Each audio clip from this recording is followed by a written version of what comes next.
The message from the Western Front froze Adolf Hitler in place. For 8 long seconds, the Führer said nothing, no shouting, no accusations, no sudden rage. The room, buried deep beneath Berlin in the reinforced concrete of the Führerbunker, fell into an uneasy silence.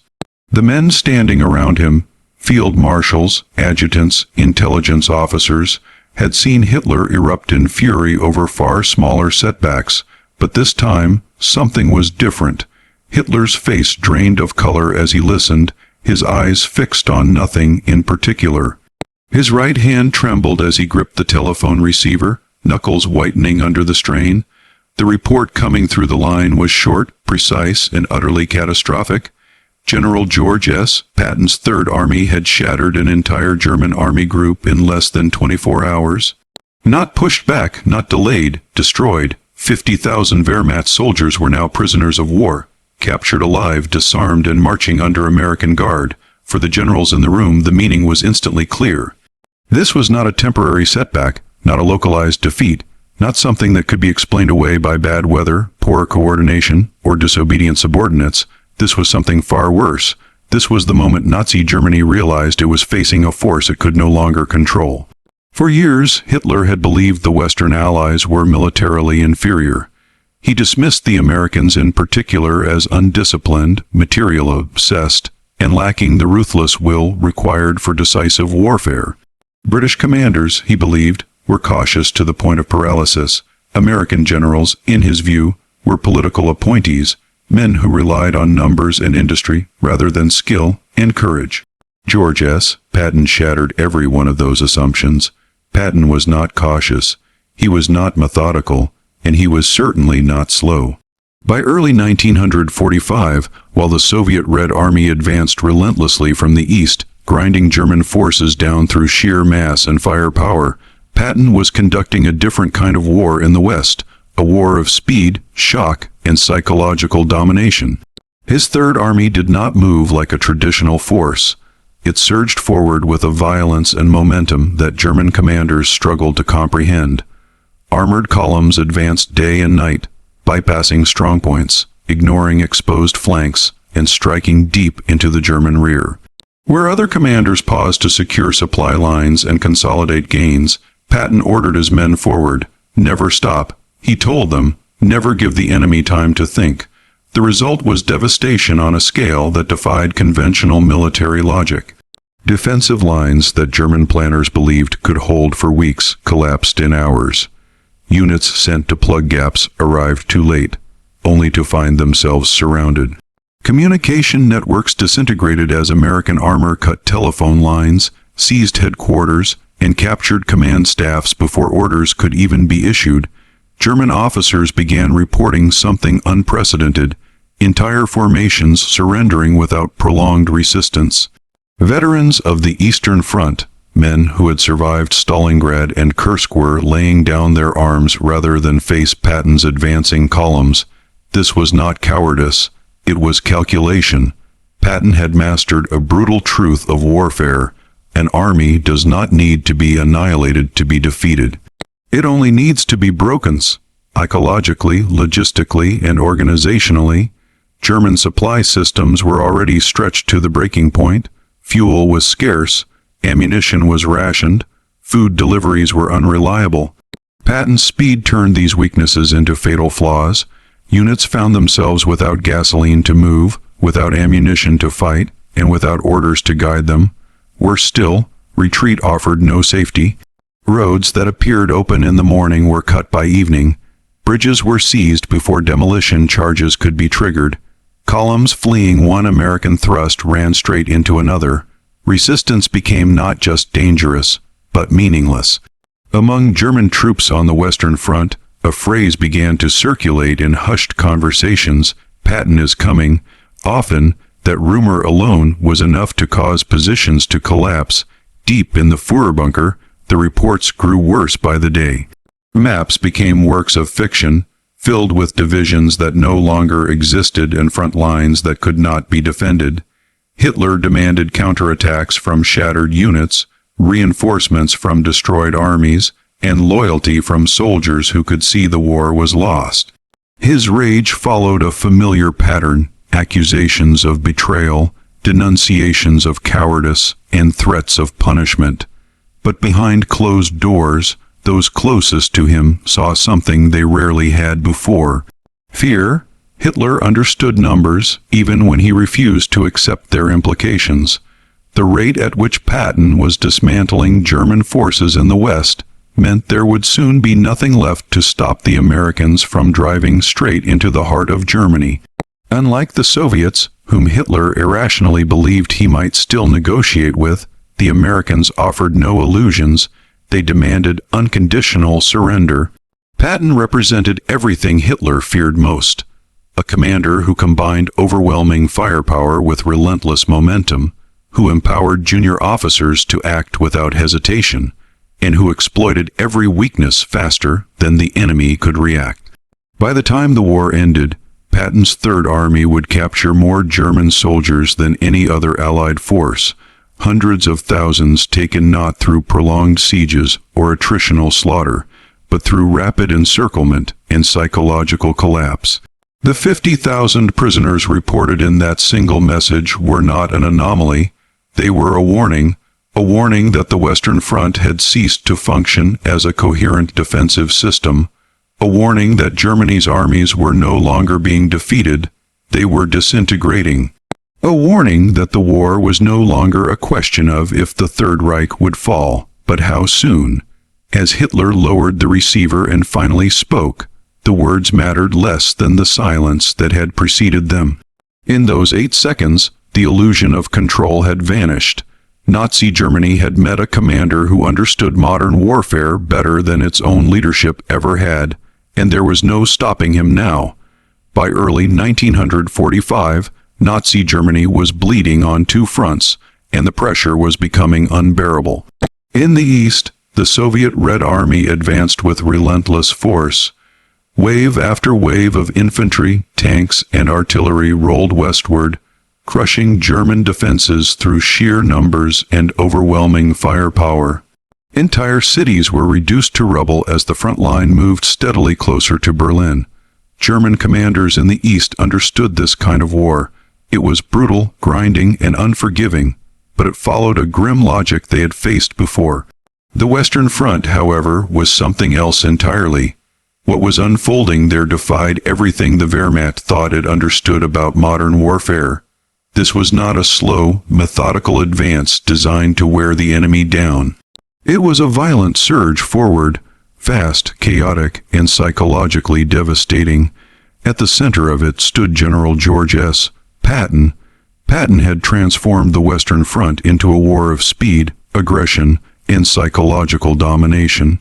While other Allied commanders emphasized caution, coordination, and deliberate progress, Patton embraced momentum as his primary weapon. He believed hesitation was fatal, and that the greatest advantage an attacking force could possess was the ability to move faster than the enemy could react. His army did not advance methodically, it exploded forward. Armored columns surged across the countryside day and night, engines roaring, dust clouds rising behind them as they pushed deeper into German-held territory. Strong points were bypassed, resistance was isolated, and defensive positions were rendered irrelevant before they could be properly manned. German forces prepared for battles that never came, because Patton had already moved past them. Defensive lines that German planners expected to hold for weeks collapsed within hours. Carefully constructed positions, reinforced with artillery and infantry, simply ceased to exist as cohesive formations. Tanks appeared in the rear areas without warning. Headquarters were overrun before commanders could issue new orders. Communications vanished, leaving entire units blind and isolated. The speed of the advance created confusion on a scale the Wehrmacht had never experienced on the Western Front. Thousands of German soldiers surrendered every single day. Sometimes the surrender came after brief firefights. More often, it came without a fight at all. Units found themselves surrounded, cut off from supplies and retreat routes, and facing an enemy that seemed to materialize from every direction at once. Resistance in those moments, felt less like bravery and more like suicide. Positions that should have held for weeks disappeared overnight.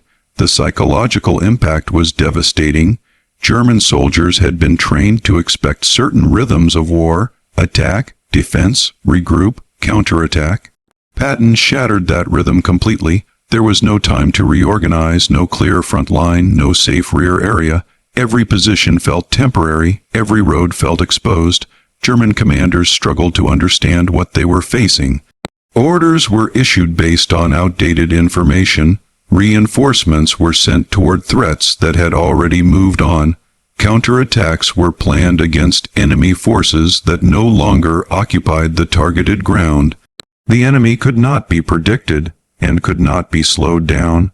Patton's approach was built on calculated risk. He was willing to stretch supply lines, expose flanks, and push his men to exhaustion in exchange for momentum. He understood that a defending army under constant pressure would make mistakes, lose cohesion, and eventually break. Every mile gained increased the psychological weight on German forces, convincing them that resistance was not just futile, but meaningless.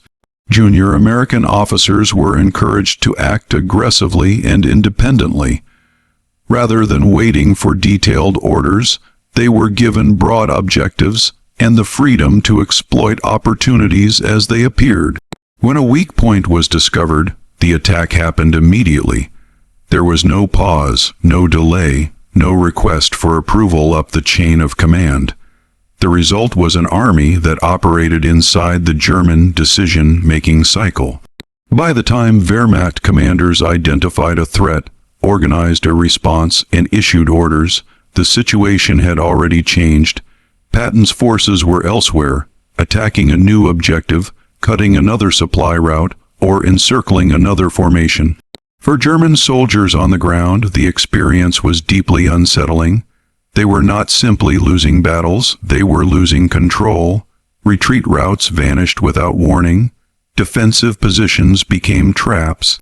The sense of being hunted replaced any remaining confidence in victory. Rumors spread faster than orders. The mere mention of Patton's name carried weight. Units that might have held their ground against other Allied commanders abandoned positions when they believed the Third Army was approaching. Fear compounded fear, and retreat turned into collapse. By early 1945, the Western Front no longer functioned as a coherent defensive system. What remained of German resistance existed in isolated pockets, cut off, undersupplied, and surrounded by an enemy that refused to slow down. Germany was bleeding in the east, but in the west, under Patton's relentless advance, it was being torn apart. Patton's method was brutally simple, and that simplicity was precisely what made it so devastating. There were no elaborate theories, no complex defensive calculations, no hesitation built into the plan. Patton believed that speed itself was a weapon, and once unleashed, it had to be used without restraint. His approach to warfare reduced chaos into a clear sequence of action: direct, violent, and relentless. First, find the weak point. Patton's forces were constantly probing German defenses, not with the intent to hold ground, but to expose fractures. Reconnaissance was aggressive and continuous. Armored spearheads pushed forward not cautiously, but forcefully, daring the enemy to reveal where resistance was weakest. Any hesitation, any poorly manned position, any delay in response was immediately noted and exploited. Second, strike immediately. There was no waiting for perfect conditions or overwhelming superiority. When a weakness was discovered, Patton demanded instant action. Tank columns turned toward the opening without pause. Artillery and air support followed as rapidly as coordination allowed. The goal was not to test the enemy, it was to break him before he could recover. Third, drive through without hesitation. Once contact was made, Patton's forces did not slow down. They did not stop to consolidate or reorganize. Armored units surged forward at maximum speed, bypassing resistance instead of eliminating it. Enemy strongpoints were left behind, isolated and irrelevant. The momentum of the advance mattered more than the destruction of every enemy position. Finally, encircle everything left behind. This was where Patton's method reached its full destructive potential. As American armor punched through German lines on units swung wide, driving deep into rear areas. Roads, bridges, and rail junctions were seized before they could be destroyed. Retreat routes vanished. Supply columns were captured or destroyed. What remained of German defensive formations found themselves surrounded, cut off from command, reinforcement, and escape. When a German line broke, Patton's forces didn't stop. They turned.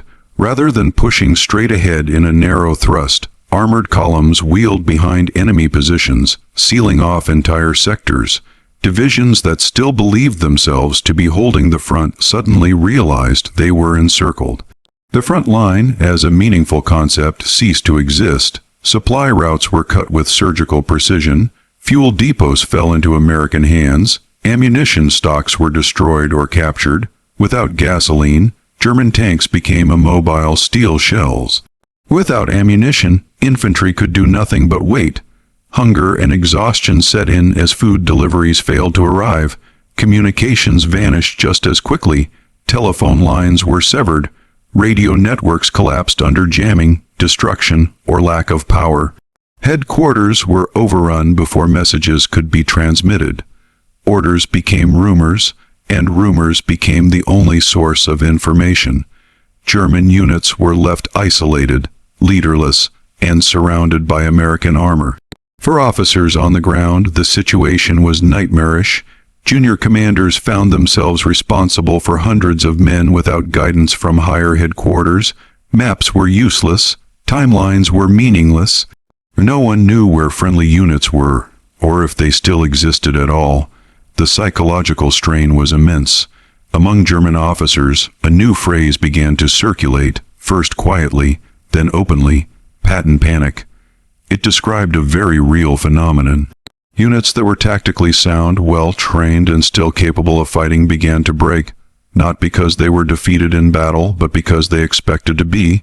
The fear of sudden encirclement became more powerful than any defensive position. Even well-trained veteran units abandoned positions at the mere rumor that the Third Army was approaching. Sometimes Patton's forces were miles away. It didn't matter. The reputation alone was enough. Soldiers knew what happened to units that tried to stand their ground too long. They were bypassed, surrounded, and forced to surrender under overwhelming pressure. German commanders tried to restore discipline, issuing orders to hold at all costs. But those orders were increasingly disconnected from reality. A position that seemed defensible in the morning could become a trap by nightfall. Roads marked as secure on maps were already under American control. Retreat, once delayed, became impossible. Patton had broken the fundamental assumption on which German defense relied. That time existed, time to regroup, time to reposition, time to organize counterattacks. Patton allowed none of it. His forces moved faster than reports, faster than orders, faster than fear could be contained. Each breakthrough amplified the next, creating a cascading collapse that spread across entire sectors of the Western Front. By the time German commanders realized what was happening, it was already over.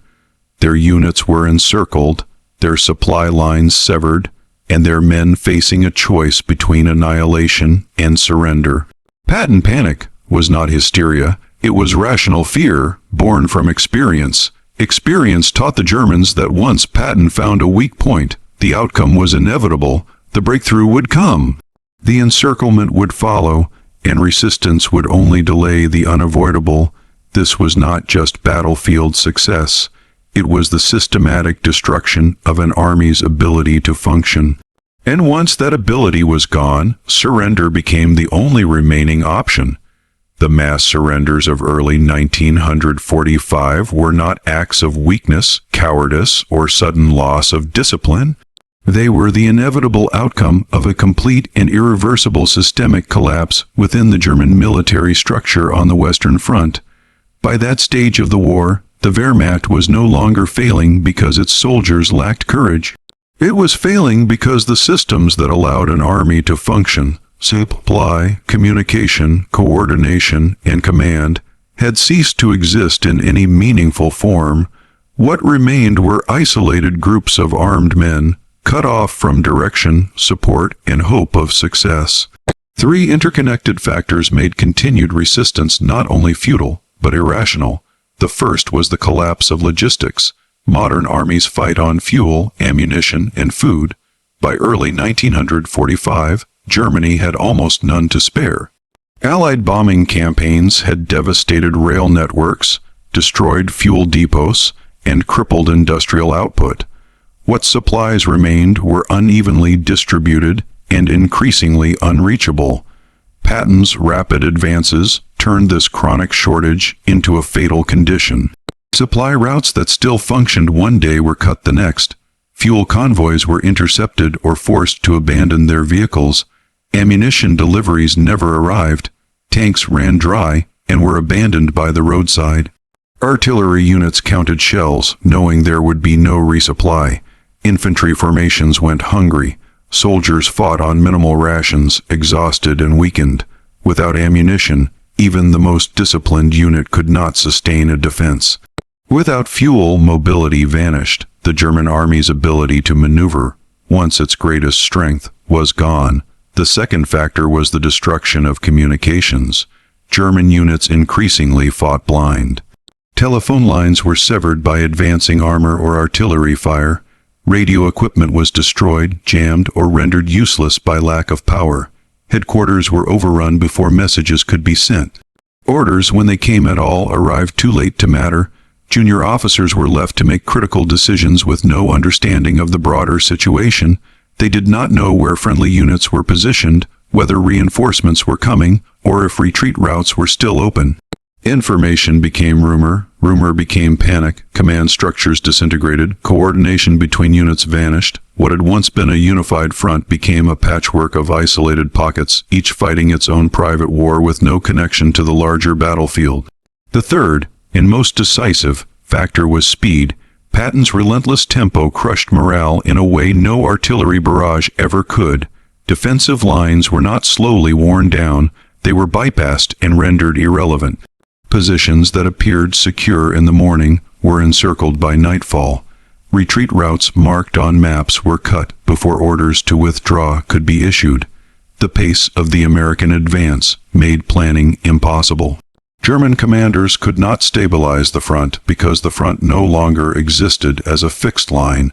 Every attempt to regroup was overtaken by events. Every delay increased the risk of encirclement. Speed turned fear into certainty. German soldiers could see that resistance did not change the outcome. It only changed the cost. When American armor surrounded German positions, the reality became unavoidable. Tanks blocked the roads. Artillery was positioned. Infantry closed in. The message was clear without words: fight and die in a hopeless battle, or surrender and live. For commanders responsible for hundreds or thousands of men, the choice was agonizing but clear. Continued resistance would not delay defeat in any meaningful way. It would only result in unnecessary death. Most chose surrender. This decision was not driven by lack of honor or loyalty. It was driven by professional military judgment. Officers recognized that their units no longer served a strategic purpose. There was no counterattack to support, no defensive line to anchor, no hope of relief. Sacrifice under those conditions achieved nothing. Many of the soldiers who surrendered were veterans, men who had fought on the Eastern Front, survived encirclements, and endured years of brutal combat. Their decision to lay down arms spoke volumes about the reality they faced. The mass surrenders of early 1945 marked the moment when the German military in the West ceased to function as an army. What remained were fragments, isolated, exhausted, and surrounded by an enemy that moved too fast to resist. Surrender became not an act of despair, but an acknowledgement of reality. The war in the West was already over. By March 1945, the Western Front had effectively ceased to exist, not because every German soldier had been killed or captured, but because the very concept of an organized defensive line had collapsed. What had once been a carefully structured system of armies, corps, and divisions was now a scattered landscape of isolated units, broken commands, and surrendered formations. Germany was no longer defending the West. It was merely reacting to disaster after disaster. At the center of this collapse stood General George S. Patton and the relentless advance of his Third Army. As the weeks passed, the scale of the destruction became impossible to ignore. Town after town fell with astonishing speed. Roads filled not with retreating columns, but with surrendered soldiers marching under American guard. Entire divisions ceased to exist as fighting forces, not through annihilation, but through disintegration. By the time the war ended in May 1945, Patton's Third Army would capture more than 650,000 German soldiers, more prisoners than any other Allied force in the European theater. The number was staggering, but it did not fully explain what had happened. These were not poorly trained conscripts or broken remnants scraped together at the last moment. Many were experienced soldiers, veterans of years of brutal fighting, men who had once been considered among the most formidable troops in the world. Yet they laid down their weapons. The true measure of Patton's victory was not the number of prisoners taken or the miles advanced. It was the destruction of the enemy's will to fight. Patton did not simply defeat German armies in the traditional sense. He shattered their confidence in resistance itself. His relentless pace, his disregard for conventional pauses, and his refusal to allow the enemy time to recover transformed warfare on the Western Front into something the Wehrmacht could not adapt to. German commanders no longer believed they could stabilize the situation. German soldiers no longer believed that holding their ground would achieve anything beyond delaying the inevitable. The war had ceased to be a contest of strength. It had become a demonstration of inevitability. This collapse struck at the heart of Adolf Hitler's worldview. From the earliest days of the Third Reich, Hitler had dismissed the United States as a nation incapable of sustained, aggressive warfare. He believed Americans lacked discipline, endurance, and the psychological toughness required for total war. In his mind, they relied on material wealth and industrial output rather than military skill. George Patton destroyed that illusion completely. Patton was not cautious. He was not defensive. He was not content with limited objectives.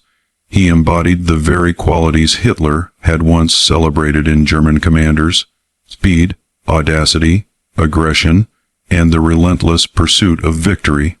Worse still, Patton applied those principles with a level of coordination, flexibility, and logistical support that the German military could no longer match.